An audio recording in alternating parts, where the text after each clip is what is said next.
কিন্তু আমি পাঠাই এবং বাচ্চাদের হাতে ক্যাডবেরি চকলেট আমরা তুলেছি। অনেকে এখানে একটু আগে আমি শুনেছি যে উত্তর ঘুরে গেছে আসবে ও তার মানে আমি আগে এসেছি। চলো চলো, আমি একটু আগে গাড়িতে বসে বলছিলাম ওদেরকে হেলিকপ্টার আছে, ওরা কী করে চলে এলো আমার আগে। তো এতটাই ট্রাফিক আজকে। আর ইনফ্যাক্ট আমার বাইরে যাওয়ার ছিল, মানে বম্বে যাওয়ার ছিল। জানেন ভারতবর্ষের সাথে শ্রীলঙ্কার খেলার সিরিজ পড়েছে, রিচা সেখানে রয়েছে। রিচাকে আমরা বরণ করাটা আমাদের কাছে যতটা না ইম্পর্টেন্ট, তার থেকেও অনেক বেশি ইম্পর্টেন্ট এমন একজন মানুষকে সম্মান জানানো।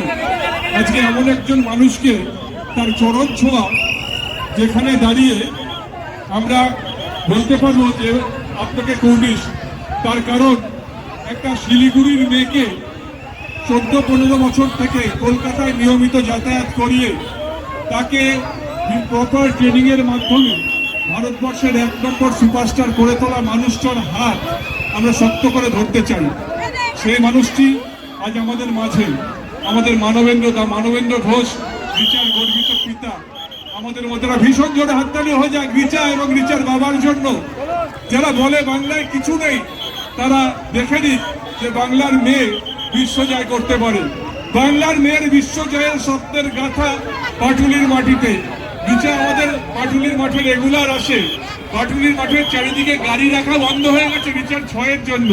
সেই রিচার বাবাকে আমরা বরণ করে নিলাম পুষ্প। খুব জোরে হাততালি হোক যাতে রিচা আজকে বিশাখাপত্তনমে বসে শুনতে পারে আপনার হাততালির আওয়াজ।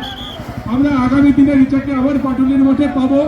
রিচাকে আমরা আমাদের হৃদয়ে রাখবো, কিন্তু আজকে আমরা ঘুরে এসে আছি সেই মানুষটিকে